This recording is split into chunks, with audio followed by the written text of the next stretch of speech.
Hello, and welcome to the Pharmacy Times News Network. I'm Mike Glakar, and your host for our Pharmacy Week in Review. Keep an eye in your inbox because this year's survey of pharmacist OTC recommendations has officially kicked off. Each year, Pharmacy Times joins forces with U.S. News & World Report to collect feedback from nation's pharmacists about the OTC products they recommend most often to patients. All respondents who complete the 2016 survey will be entered into a drawing, with one winner receiving an Apple Watch plus a $500 American Express gift card. Pharmacy Times will also donate $500 to a charity selected by the winner. Submit your recommendations as soon as possible because these sweepstakes will end on April 15th. The time has come for the first CVS pharmacy to open in a Target store. The grand opening took place in Charlotte, North Carolina area, less than a year after CVS purchased Target's pharmacy business for $1.9 billion. With this merger, Target Pharmacy's loyalty program has been discontinued, and patients are encouraged to use CVS's Extra Care loyalty program. Target's retail clinics have also been rebranded as CVS Minute Clinics. It is expected to take several more months until all Target pharmacies are rebranded as CVS.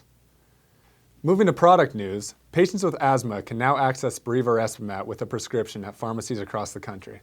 This long-acting product from Boehringer Ingelheim is part of the first new class of inhaled medicine approved in over 10 years for asthma treatment.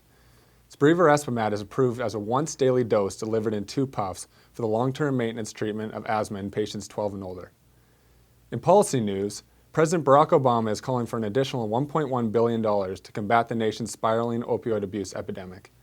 Shortly after the president's proposal, the FDA announced plans to take a hard look at how it addresses this issue. The FDA said it will now consult an advisory committee prior to approving a new drug application for an opioid without abuse deterrent properties, and another committee will examine pediatric opioid labeling before any new labeling is approved.